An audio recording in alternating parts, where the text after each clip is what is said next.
Hello, and welcome to Godless Bitches. I'm your host, Beth Presswood, here with Tracie Harris. Howdy.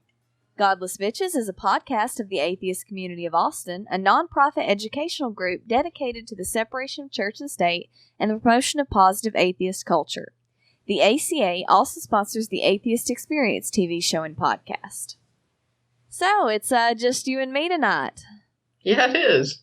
Yeah, don't know what happened with Jen. I'm sure she's doing important stuff. Well, I hope she's all right. Yeah, she probably just got caught up with, her kid or something.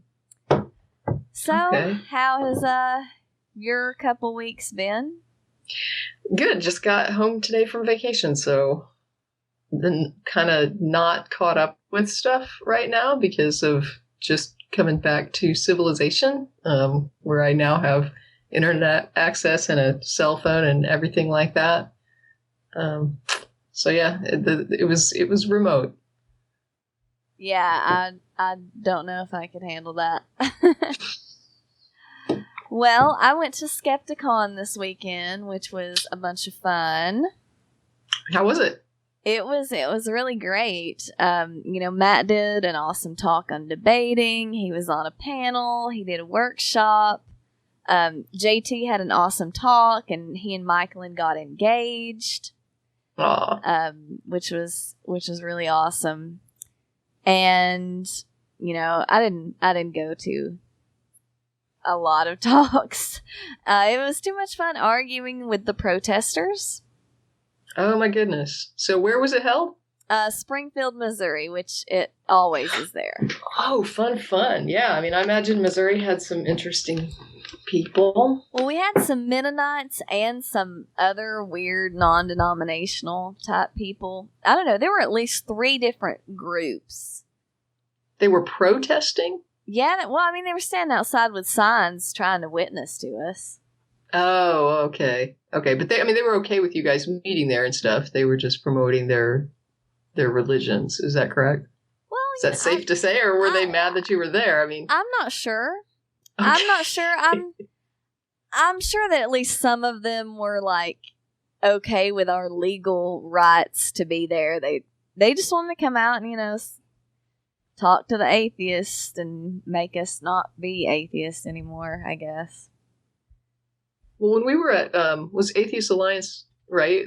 America. When we were there in Denver, there was when Jen and I went to lunch, there was a guy standing by the elevators with a sign that says something like, if you want to talk about Jesus or religion or the Bible, whatever, I'd like to talk to you. I mean, he wasn't approaching anybody. He just had a sign. And we went and sat down, and I told Jen, I really want to go tell the guy to call the show. Like, if he wants to talk to people about Jesus, I would love for him to call Atheist Experience, So we found a card. Jen had a card or something, I guess, for ACA, and or we got something. Anyway, I ended up, getting the information down, and by the time I went back to the elevator to give him the information, he was gone, unfortunately, because we would love to have had him call, I'm sure. Oh yeah. Oh, that sucks. I wish he'd stayed. I really would have loved to talk to him. But that was the only person I saw that, was there doing anything religious. Yeah. Well, it was a lot of fun. There was a lot of drinking and a lot of awesomeness and awesome people.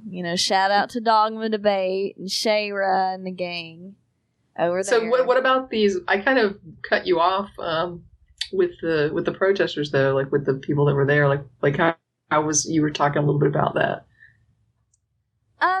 Well, it was just a few different groups, and there were some with big signs that said marrying a divorced woman is adultery. Amen. Yeah. Right? Which there was an event staff person, like, who wasn't there with the convention, but was there with the building. Mm-hmm. And he was a Christian, and he came over there and started arguing with that guy because he had been divorced, and he was married to a woman who had been divorced. And he got so mad. And there were these 2 Christians arguing, And one was a nicer person than the other, but the mean one was actually right. Correct. According to the Bible, at least. Unless their spouses that they divorced were both guilty of adultery, then they are living in sin as adulterers in their marriage, according to the Bible. Yes. But that was just interesting. And then I got interesting. I got in this argument with this guy who wasn't a protester, but had just been walking by and got into it, saying that we were like Hitler because we didn't believe in God. Oh no! And we got into this argument about what Hitler believed, and I was like, "Read what Hitler wrote, Mein Kampf. He talked about God the whole time." And that guy just totally blew me off. It was just like, I don't even know. Yeah, I mean, if you're going to align us, I guess, with crazy dictators, at least use ones that are really clearly atheistic. You know what I mean? And even that, at least then you could have the debate about whether or not atheism led to that craziness. But when you start off just throwing a name and saying, he was an atheist, and it's like, you just don't know what the guy believed. You know what he wrote, but what did he believe? I don't know. Could he have been lying? Sure. But you know what I mean? It's like, yeah, you can pull whatever quotes you want to pull from whatever time in his life, but certainly there's plenty of stuff that he's written about God. Yeah. And he was trying to tell me that we just believe that whatever we're told and we don't think for ourselves, because we were at the the atheist convention just listening to atheists. Are you there? Yeah. So you just basically, because you have an atheist convention, that means you never talk to theists? Apparently. That's kind of like my Facebook page. Yeah. I got a little note from Jen, so I just responded. But yeah, my Facebook page, I tell people, I've got a big note on there that says that I'm not, I don't accept friend requests from random theists. And people take that the wrong way very often. And one of the things they'll say is that if they're like, oh, so you wouldn't be friends with somebody who's a theist? And I'm like, no, that's not what that means at all. And it's not even what it says. I have plenty of friends that are theists. Most of my family is theists. Most of the people I know are theists. Most people I work with are theists, and I get along with them just fine because we have all these other things in common about our lives and our families and our work that don't include, theism and atheism. It doesn't have to be an issue because we have other things that we have in common. But they didn't just come up to me as a theist, say, hi, I know you're an atheist and I'm a theist and I want to be your friend. And I know nothing else about them other than you tracked me down. You hunted me down as an atheist that you saw online, and you're a theist. And so there's this one major thing that your worldview rests on that you disagree with me about. And this is normally how you pick your friends? Right? Because that's not normally how I pick my friends. I don't usually go around looking for people who vehemently disagree with me on a single issue that I know nothing else about them and nothing we have in common and no idea whether or not we'd get along otherwise, and then say, I would like to be buddies with you. To me, that is like the oddest thing. And the main point is, if a theist wants to talk to me about our points of contention, it's very easy to do. I'm on the show every month and a half or so, and they're welcome to call. And there's an email address, and they can write. And there's no reason that they need to go and hunt me down at a personal site to try to be personal friends with me, when really what they're trying to do is contact me about the show. Right. And so I think when, the idea that I make my personal page, which is just one thin facet of my personal life, certainly doesn't represent the entirety of my personal existence. It's a Facebook page. And the fact that I reserved that little sliver for atheist community, right, offends some people. So in other words, I am never allowed to, in some people's minds, I am never allowed to have an atheist only, group meeting or communal environment or supportive, community environment for atheists, or else I am being like bigoted and exclusive and, hateful toward theists, even though they're in every other part of my life and do perfectly well. My best friend is theist. My husband is theist. It's like, yeah, so I guess I can't stand theists because I support the atheist community using my Facebook page. Yeah. And it sounds like that's what this guy was saying, that because you went to this convention and it's for atheists, well, you don't want to hear other points of view. It's kind of like saying that because a Christian goes to church, that means he never would, listen to other points of view. And it's like, you can't know that just from the person going to a Christian function. It could be that the person wouldn't listen or talk to an atheist, but you don't know that about them simply because they attend a Christian community.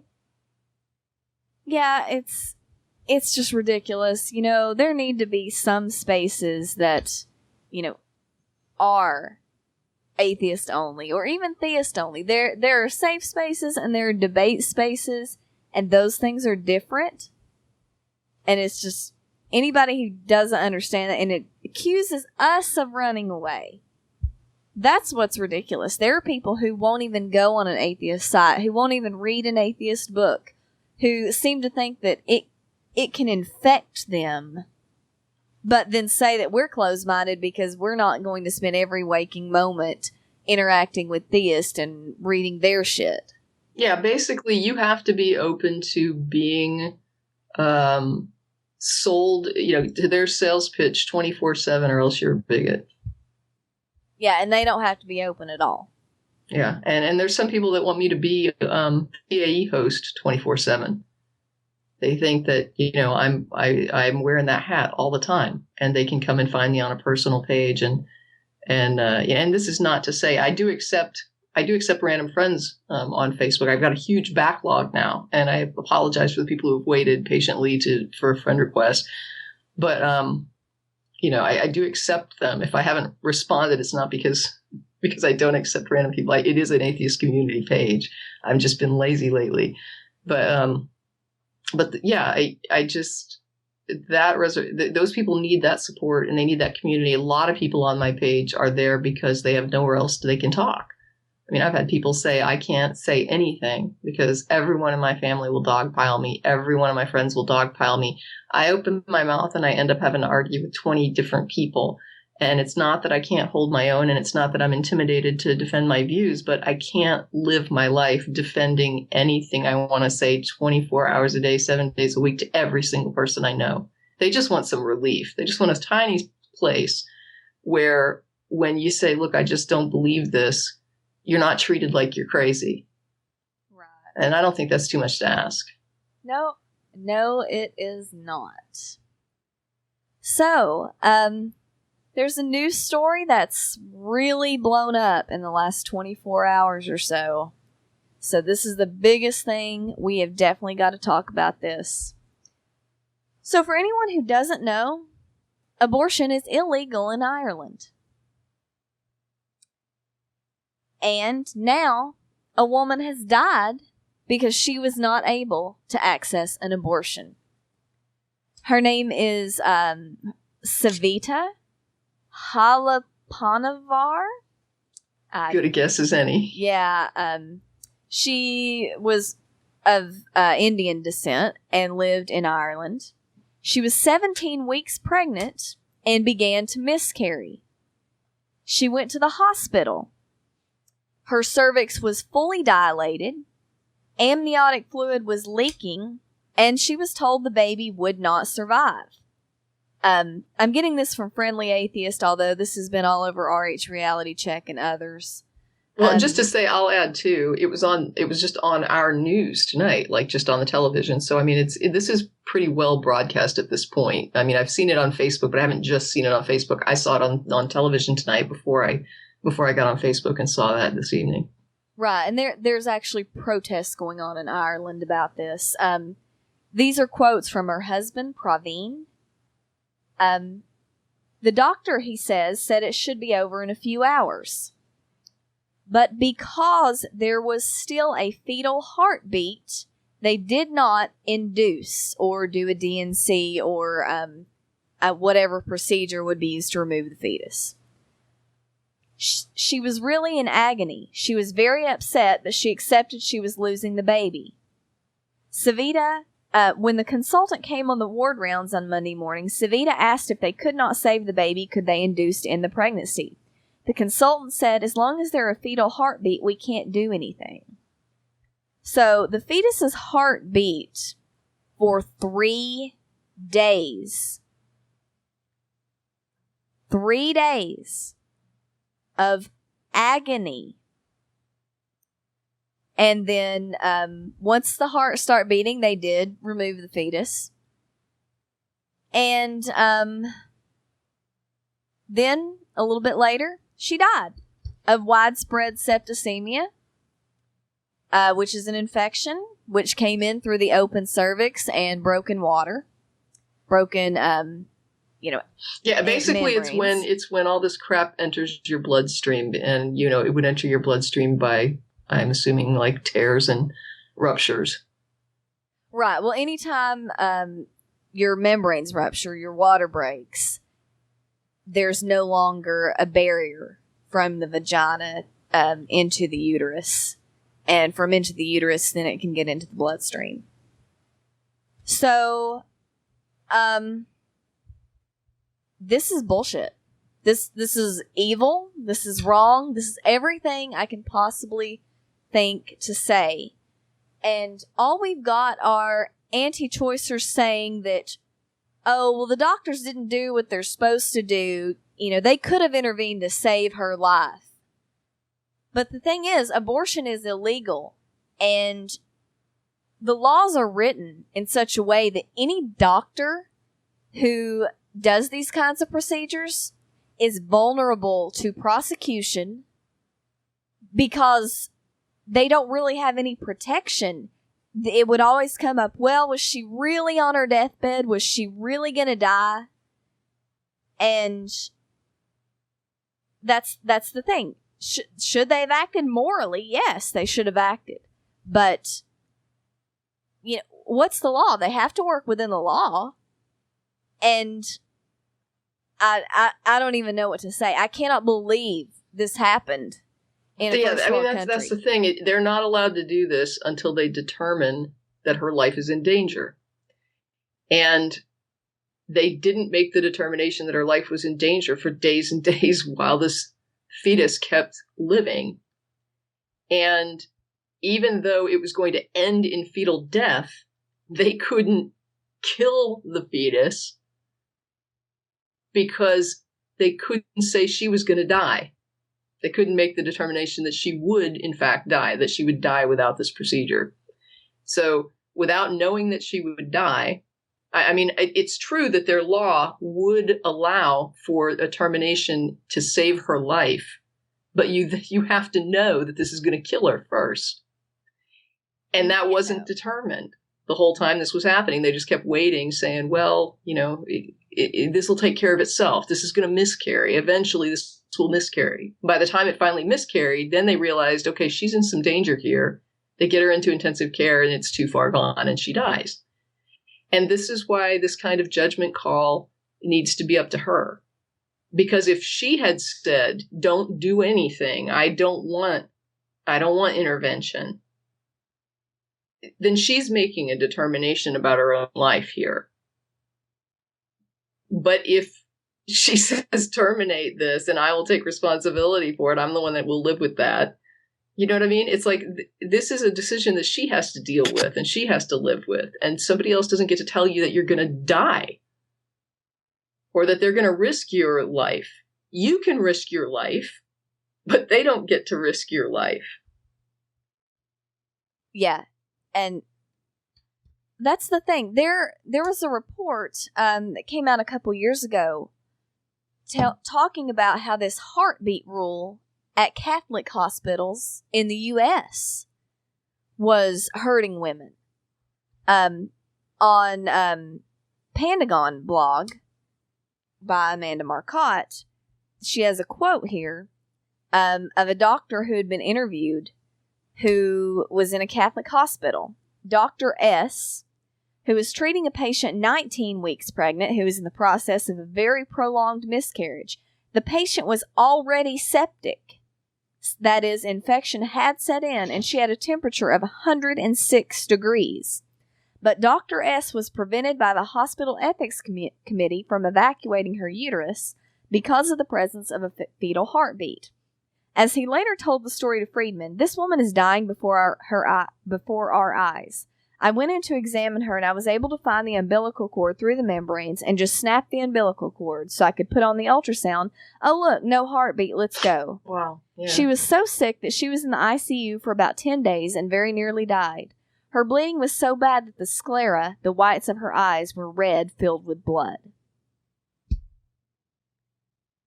So that doctor who anonymously gave that story went up in there and tore the umbilical cord in order that the heartbeat would stop.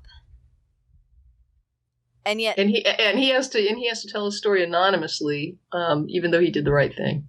Yes. And we're not talking viable babies. We're not talking, 17 and 19 weeks. There's no saving it. And there's no,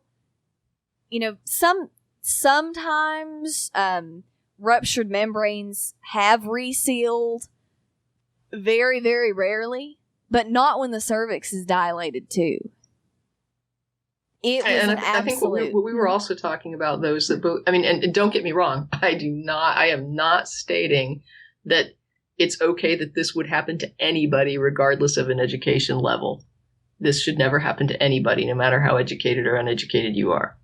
But she's a dentist, her husband's an engineer, and this occurred in a first world country.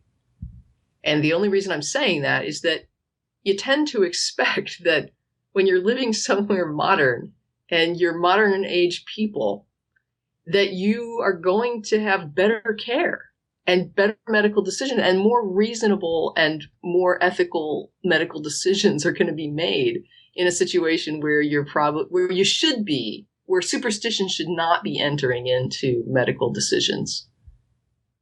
Yeah, I know. I'm pretty damn certain that, hospitals in India wouldn't have this Catholic thing, and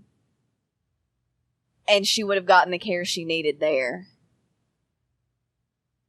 It's just, I can't. It's unbelievable. Is what it is. Unbelievable. It's unbelievable. And this is how entrenched they are. I mean, that was Ireland, but it's happened here. I don't think there should be Catholic hospitals. I'm curious to see what the Catholic Church response will be, whether they will say that a mistake was made here, whether they will say the wrong thing was done, and that the termination should have proceeded even though there was a heartbeat. I don't know. I don't know either, but I'm waiting to see that response. I'd like to see what their response is, if they will say that this was wrong. It's been awful quiet. But the protests that I saw were mainly about making the laws less ambiguous. They basically are saying that they need to start defining with more clarity what it means to say that the mother's life is in danger. And I think that I can't imagine that doctors wouldn't like to see that more clarified themselves. Because as you're saying, when you know that doing the right thing means you're risking your job and you're breaking the law, and you're going in there and doing something medically that you are not allowed to do, but you have to do this because it's the only reasonable thing to do here. And on the other hand, you've got another doctor who's sitting here, and I certainly can't imagine, and I certainly hope this isn't the case, I can't imagine that any medical professional that watched this scenario take place was not conflicted. I mean, I can't imagine somebody that was in the position of being her medical care provider at that point, not thinking to themselves, what the hell do I do here? I would hope that they weren't feeling like, well, as long as I'm within the law, I'm good. I mean, I would hope that they would have some concern for what was actually happening and not just medical liability. I don't expect, it's such a tough thing. I don't know that I would expect every doctor to go in there and break the law in order to do the right thing. It's one of those things where you think to yourself, everybody should, but it is scary when you know that you're breaking the law and that this could be, I don't know what the penalties would be to a doctor who kills an infant, illegally in a Catholic Ireland. I don't know what they would face or whether or not it'd be worth it. But you're talking about somebody losing their livelihood. And they're putting a lot at stake. So I'm not going to be that damning on a medical professional for not himself going against the laws. But I would hope that in not doing so, you would at least be conflicted and at least be thinking to yourself, maybe I need to go in there and break the law. I don't know if I will, but I'm starting to think I should. Well, the original doctor said this will all be over in a few hours, and it probably in 99% of the cases it would be. I don't know what he was feeling, but surely as every hour dragged on, he was like, well, can I do it now? Maybe just a little longer. Maybe it'll die. Maybe it'll die soon. Because, a 3-day survival is, it's very, well, apparently it's not, it's rare, but no it happens patient should well ever enough. be put in that position, Right. But no medical professional should also ever be put in that position. You should not have to face criminal prosecution for saving someone's life if you're a doctor. Yeah, exactly. And you shouldn't have to wait until you are completely positive this person is going to die before you intervene. That's asking a lot. You're asking that doctor not to just make a call and say this could kill her. You're asking him to be able to say that he knows that she would die. And that's asking a hell of a lot from a doctor. Yeah, and they would have their own doctors. If it went to trial, there would be all these other doctors who weren't there to come along and say that they know that she wouldn't have died and that it would have all been okay and la-di-da, kittens and rainbows, whatever. Yeah, it's an opinion. It's not, and when he's being called on and basically told this is illegal if you make the wrong opinion call here, or you're breaking the law in a big way. And this is a Catholic law, plain and simple. And there shouldn't be such a thing. And there should, if a hospital says it is a Catholic hospital, they are saying up front that their doctrine is more important than your health. It certainly seems that way. That shouldn't be allowed. They shouldn't be able to have hospitals. Not if they're going to have doctrine above health. Yeah, it doesn't seem right that a hospital that is going to refuse legal medical care to a woman in having problems with her pregnancy, that is going to limit her options in a way that another hospital wouldn't be required to under the law. The fact that they would offer suboptimal care to pregnant women, I think there should be a question whether or not they should be allowed to handle women who are pregnant who are not Catholic. If a woman subscribes to it and that's what she wants to do and she's on board and knows this is what, if she's okay with those restrictions. But to bring a woman who's not a Catholic to that hospital when she's in a pregnancy and in distress is a disservice, in a huge way, and puts her at huge risk, that she is not signed on for. This is not her religion. This is not her doctrine, and she should not be limited by it. If you had a hospital for a religion who was against, for example, blood transfusions, if somebody was in a situation where they needed blood transfusion or that could be a potential issue, unless they were part of that religion and had agreed to that doctrine, I can't see bringing them to that hospital. They should go to a hospital where they're going to have all the options available to everyone who is not part of that religion.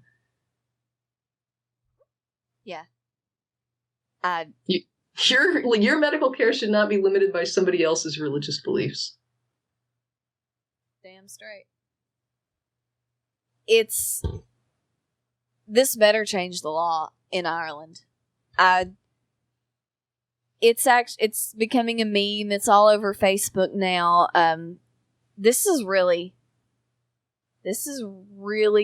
going to be bad for Ireland. This is really bad PR. It's bad. I mean, a woman died.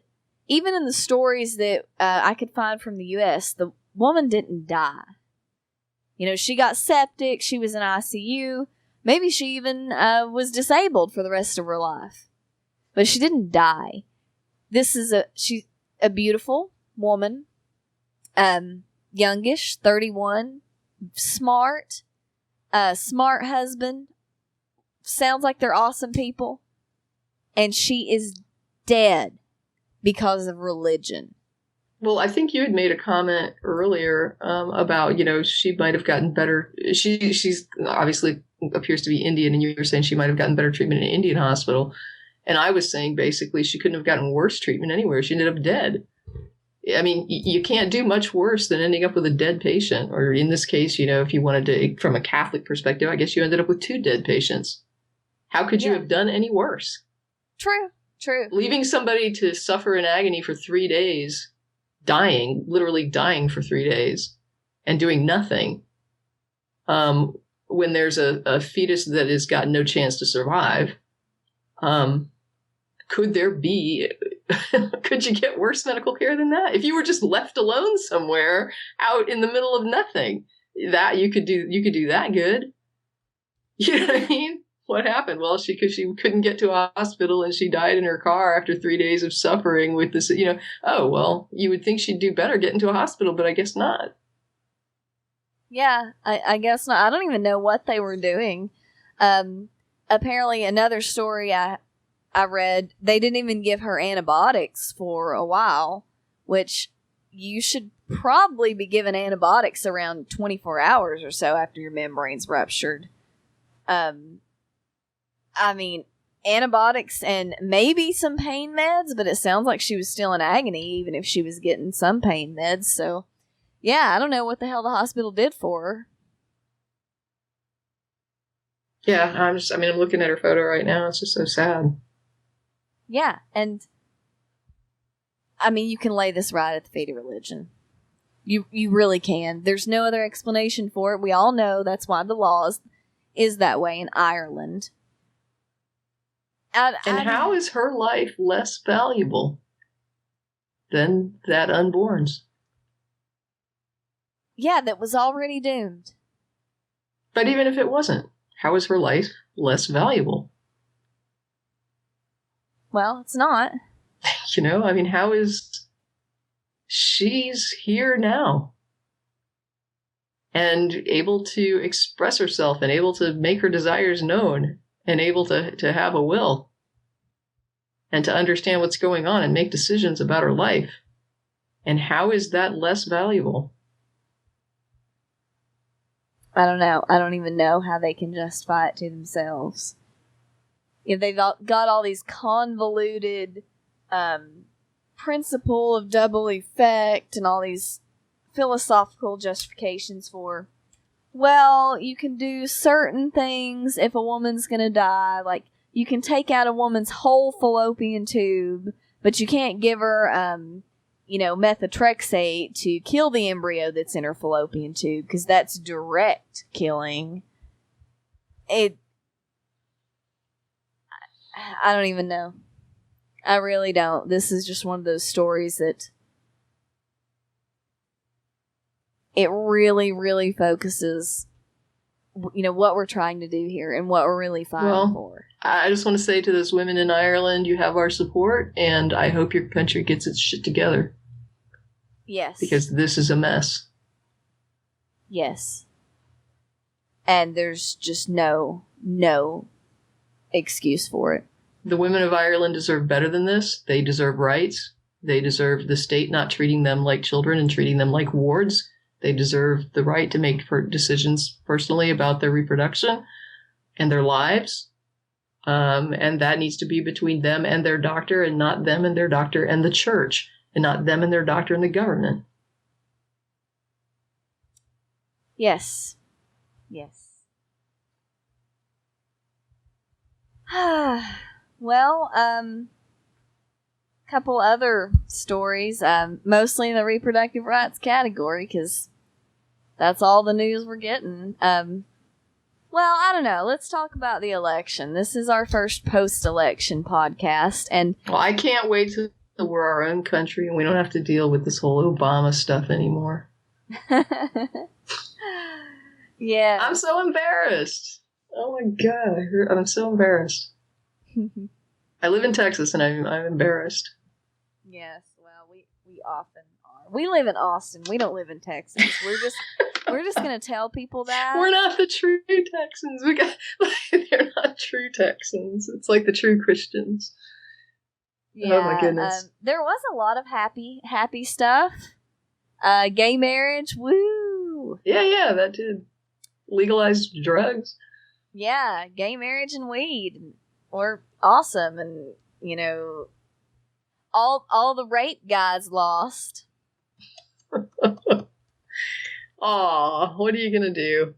I know. And people don't appreciate pro-rape ideology. And we've got like a lesbian in the Senate now, and all sorts of stuff. It's no wonder the religious right thinks the end is coming. Oh, they're going batshit. They are just going crazy. I said on my page, just the moment Obama won, I said on my Facebook page, get ready for it. Get ready. Because it's going to be a rough ride. The next 4 years are, if you thought you saw nuts the last 4 years, you ain't seen nothing. It's my prediction that the right is going to ramp this thing up like wildfire. And I hope I'm wrong. There's nothing in the world I can think of that I would be more happily proven wrong about. But I just don't think that I'm wrong. Well, I mean, I'm scared. I think every abortion clinic out there needs to beef up its security, because the rash of clinic violence back in the 90s happened after Bill Clinton was reelected. Yeah, I hear what you're saying. I think concern, obviously caution, concern is in order. I do think that there's already been violent riots on university campuses that they had to call the cops in to calm everybody down and get the violence stopped. So I do think, there's always a propensity toward, violence when people get crazy. I will say that I almost want to say I refuse to be afraid, because fear is what the right uses to generate crazy on that side.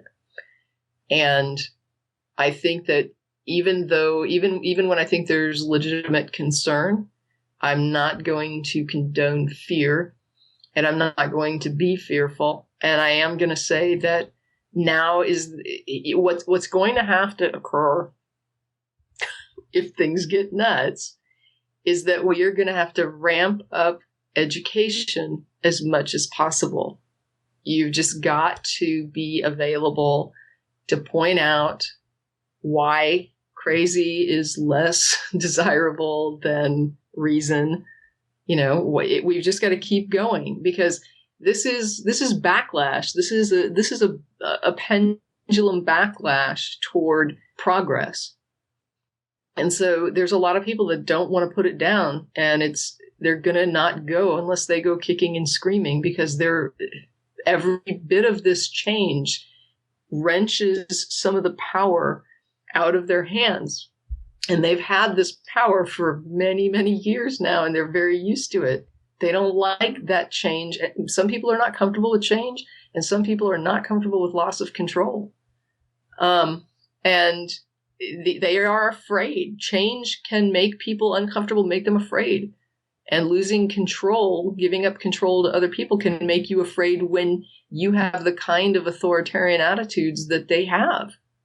It's scary, because they can't imagine somebody. I mean, if you look at the way that they view the world, they can't see somebody else viewing it differently. They'll say, you have to worship something. If you don't worship God, you worship yourself. And it's like, okay, well, first of all, your first premise is wrong. I don't have to worship something. I'm not worshiping myself. I'm not worshiping anything. So you need to put that down. You're trying to say that everybody is suffering from your paradigm, and that's not correct. You don't even understand that a person can look at it differently. So they're seeing you as being authoritarian and being in a different avenue. So like they'll do the same thing with science. They'll be like, well, science is your God. And it's like, no, I don't think you understand how I view science, and I don't think you understand science, and science is not anybody's God, or it shouldn't be. I mean, I can't imagine why it would be. But you put your faith in reason. And it's like, well, I do think reason is a good tool, and I think science is a good tool, and I put, more stock in both those things than superstition for sure, and ancient stories for sure, and in your personal experiences that you can't demonstrate to me. Absolutely, I put more stock in those things, but I'm not using them and looking at them and as dogmatic as you are with where you're coming from here. And they have this wish to make it a Christian nation, or to, in their minds, I'm sure, keep it a Christian nation. Mm-hmm.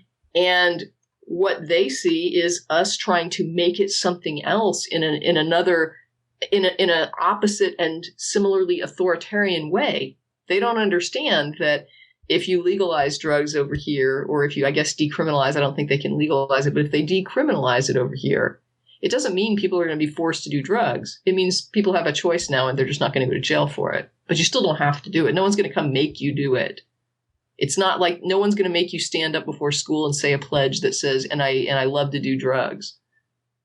No one's going to put on the money, everyone should do marijuana. Right. They just don't understand. Right. They're looking at this. They're scared of it because they think it's the same mindset as they have, coming from an opposite direction. And it's not. It's about giving everybody liberties, including them. They will still have the liberty to go to church, to say their prayers, to meet, to sing, to teach their kids, to do everything they want to do. No liberties will be removed from them. They are simply being asked to release that grip of restricting other people's liberties. And they're afraid that means restricting their own. And it doesn't. It's not. They don't have to be fearful, but they are. It's almost like an animal that's injured and you want to help it, but if you try to go over there, it's going to bite your hand off. And you're just like, well, I don't know how to convince that animal that I'm not here to threaten it or hurt it or take away its freedoms. It's like the idea is just to expand the freedoms. You still don't have to do marijuana. You could still get up in the pulpit every day and call it the devil's weed. That's fine. No one's stopping you. It's totally fine. You can still do it. You can say that people are demon possessed if you want to. You can say that. You still have a right, to believe that if you want to believe it. And you can believe Jesus resurrected 3 days. I mean, you can still keep on believing it. No one's going to take it away. It's just about choice. You have a choice to do that. No one's stopping you, and these laws are not going to stop you. Right. But they're afraid of that idea that we are just like them. And it's like, no, it's not like that. Yeah. I don't know what it is that they are literally incapable of understanding the fact that freedom means being free and not just switching dictators. Right. Yeah, it doesn't mean me coming and taking your church away from you. Not at all. Yes. Well, I have another story. I wanted to get off the reproductive rights track just a little bit. It's been kind of depressing me lately. This is from Washington Post. At OKCupid, being an atheist is a date maker, not a deal breaker. So this is a story about OKCupid, which isn't specifically an atheist, a dating site, but pretty much is. A few years ago, in 2009, the site's founders analyzed responses from more than 500,000 users and discovered that including the word atheist in a first message to another user was more likely to garner a reply than any other religious descriptor except Christian. Christians do still outnumber us. Are those replies positive, or is it "you're an atheist, leave me alone"? No, they're positive, and I was on OKCupid back when I needed to be, and it was just chock full of atheists. About it, every atheist in town was on it. Well, now here's a question, because I'm clearly that is outside my realm of knowing what the hell's going on in the internet dating scene. So I'm just asking, aren't sites like eHarmony and stuff, are they kind of religious based? Yes. eHarmony, okay. They're Christians. They're explicitly Christians. I think, like, some of them don't accept gay members. I know that. eHarmony didn't, and I think they were legally forced into creating a gay site. I don't really know all the details of that, but they were for straight people only. OkCupid though is straight, gay, bi, poly, hookups, long term. Well, see, that's what makes me wonder, like, were they just sort of uniquely suited to be the site where atheists could go because they weren't really welcome at other sites? I don't know. Well, the creators are atheists. Okay. Humanists. They actually got a humanist award. Well, did they see a need for this, like something that was open to atheists and gays and, like a bigger group, or was it just something that they would have done anyway? Well, let me. Sorry, I'm just curious. Three of the founders describe themselves as non-believers in their on-site profiles. Crone, the corporate technical officer, says if OkCupid has become a popular space for atheists and a beacon of humanist values, it's a happy byproduct. The site is an attempt to apply the scientific method to matching people up, he said from the company's Manhattan office before traveling to Boston to pick up the award on November 4th. We are not secret about our algorithm. All the details are on display on the site. This is the idea of open inquiry and scientific understanding. Another humanist value the site embodies, Crone said, is an absence of judgment. Same-sex couples, the polyamorous, and those seeking lifelong partners and quick hookups are all welcome. And he sees his own humanist values reflected in the site's encouragement that its users dig deeper by asking more questions about themselves and their potential mates. So, they might not have set it up to be the atheist place, but once it became the atheist place, they have actively encouraged that. They even had, 12 days of atheist matches. There's an atheist test and a Darwin test that the non-believers can take, and then whoever made similar to you on that test, you get. Okay, well, here's a question now, and I'm sure that our straight male listeners are going to be wondering very much, what is the ratio in the hetero community there of males to females, like single males to single females? I don't know. Because we always hear from the males, and this is the reason I bring it up. I'm not just making an assumption here. In our correspondence for both TAE, Godless Bitches, we do get letters from guys saying, I just don't meet women. So since we do get that a lot, I'm just curious if is there like a glut of males there, or is it a better distribution, or will that change after Godless Bitches broadcast and it'll be like a flood of males going to say, I don't know. Well, when I was on it, there were a good number of women on there. Good. And it's a good place to find women who might not be going out to the group. So, I mean, if you can't find an atheist girl on OkCupid, there just might not be any in your area. It really is. Then you're doomed. No, I'm not. I don't know. Just it's sad.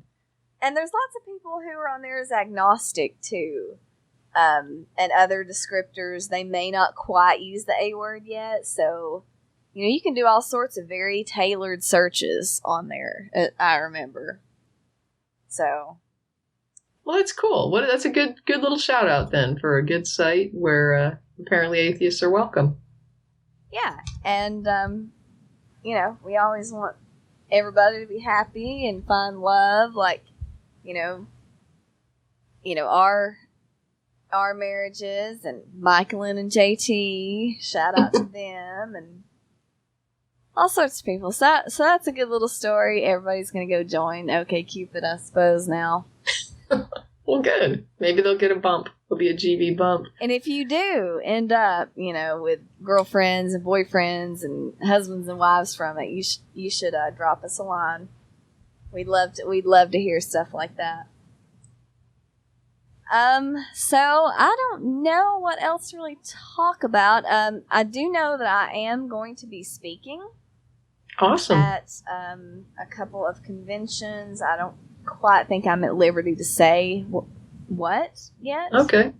But I don't know what to talk about. I'm thinking that I want to do something outside of the traditional feminist women's stuff. Just because I don't want to be boxed into, I can only talk about feminist and reproductive rights stuff. So, I don't know. I'm thinking about something on coming out, but well, we definitely get mail about that. Yeah, and if anybody has any suggestions, by the way, I didn't even say this in the intro, you can email us at bitches@atheist-community.org, and you can comment on shows at godlessbitches.podbean.com. So our show with Daryl Ray actually got eaten. Oh. But Daryl Ray's going to be in town on December 2nd in Austin for a lecture and the show. Oh, I mean, that's nice of him, but that's a shame. That was a good show. It really was. So we might have to redo it when he's here, and he'll actually be in this room with me. Oh, cool. So yeah, because he's staying at the house. Oh, that's awfully nice. Yeah, so it'll be a lot of fun. I feel so chilled after vacation. Yeah, I bet that was all fun for you. Yeah. So Christmas is coming. The war on Christmas is gearing up. It's only 40 days now, I think. Time to load up the ammo. Yep, we gotta do our war on Christmas by decorating our houses and having parties and stuff. Yeah, war on Christmas. By the way, I had this really, really stupid conversation on Facebook about how somebody was saying I shouldn't celebrate Christmas because it's Christ Mass. And I told them that Thursday means Thor's Day. And they're like, no, it doesn't. It doesn't have THOR in it. Yeah, I agree with you. That is a really stupid conversation. Yes. I mean, what are you going to say? It's like, whatever. There, show me in the Catholic Bible show me in the Atheist Bible where I'm not allowed to celebrate Christmas. Right. That's what they're going to have to show me. Right, and because Thur is not exactly the same as Thor, then it doesn't mean Thor's Day. I guess my thing is try and stop me from celebrating it and see what happens. Yes. Because I'm going to celebrate it. So, enjoy. And I will put up my evergreen, which in my case is aluminum silver, hat tip, I guess, to the, what is that? The green will come back, whatever. Rights in the old Rome or whatever. Mm-hmm. And we'll have, all the little pagan things, but we'll also have Jesus music. We will have, Old Holy Night playing and all of that. And if Christians don't think I can celebrate it, then they're welcome, I guess, to call the local APD and see if they'll stop me or whatever they'd like to do to call a halt to me, serving eggnog and roasting weenies and making s'mores, whatever else we're doing, our white elephant Christmas exchange, and, come stop me. See if I can't celebrate it. That's the thing. This is the thing, though, that we were talking about before. They see other people and they think they're like themselves. Right? Because if you're a Christian and you don't believe it, you can't do it. So it's like if you, I remember there was a Christian relative I had that was a Catholic that converted to Protestantism, right? Mm-hmm. And she would not set foot in a Catholic church after that. because, oh no, those idols in there and all that. And I remember watching a program. It was like Amazing Race, I think it was. And one of the contestants was a Christian, and she had to be assured that when she went into the Buddhist temple to do the thing, that there wasn't going to be any sort of worship of something other than, that there was no worshipful things. And they were like, no, these chants and things have nothing to do with worship. And she still got so uncomfortable, she wouldn't stay in the temple. And she was just like, I can't do this. And she had to leave. So they have this really restricted sense of, you can't do it if you don't believe it. Like, if you don't believe this religion, or you believe, since I believe in Christianity, I can't go, if I go to some other country and they have a Muslim feast, I can't celebrate it. This is a restriction with them because it would piss off their God, right? Mm-hmm. So they look at that and they say, because you don't believe it, you can't do it. And it's like, no, see, that's your religion. That's your religion. That's your authoritarian, crazy religious stuff that says you believe this, therefore you can't do this other thing that people that believe differently do.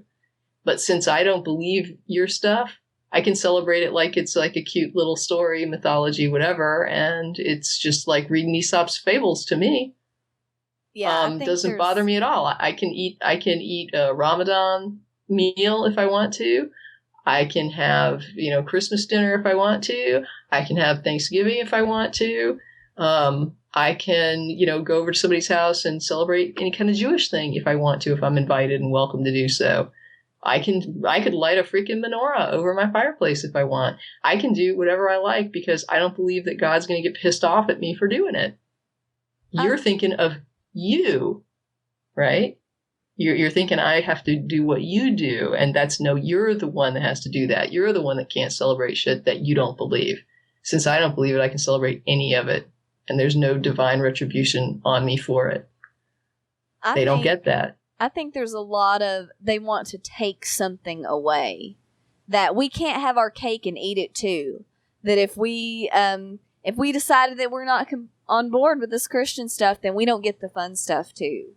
Well, yeah. Didn't you ever see the Simpsons episode with that? No. Did you ever see that where Lisa becomes Buddhist?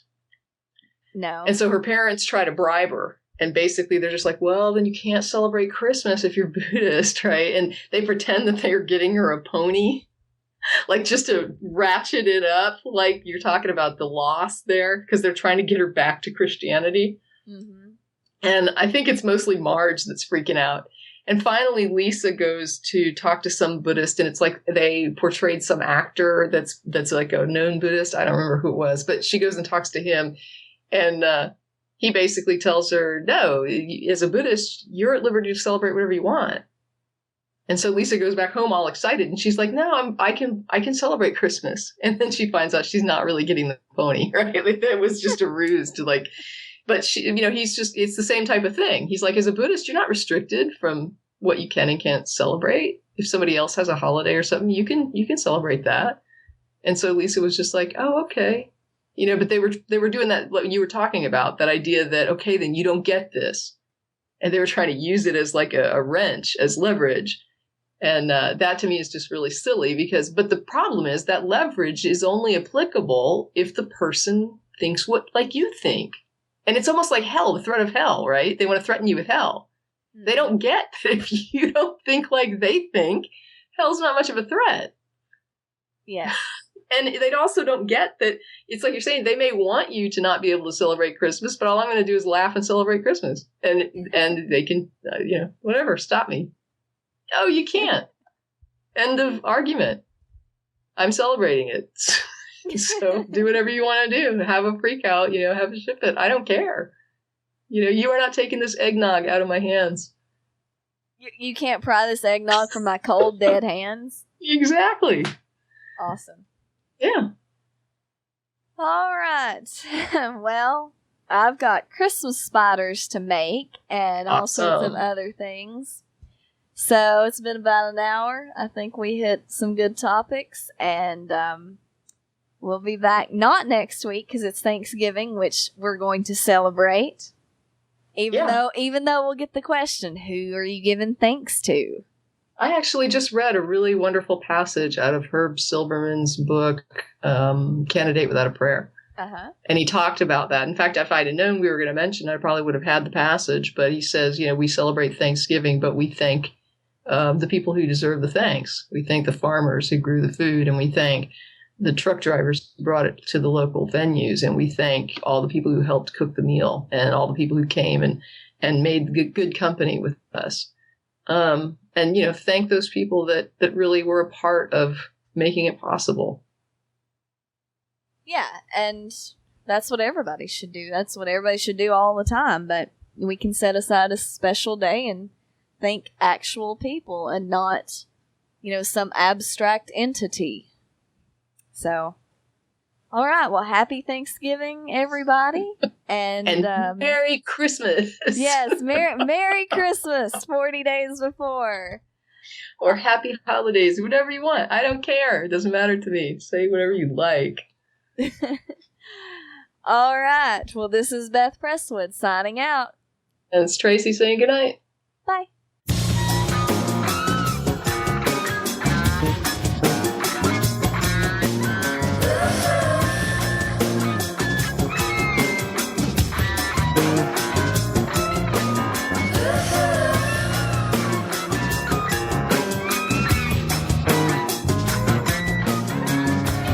God, sometimes you just don't come through.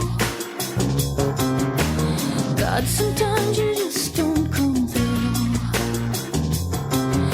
You need a woman to look after you.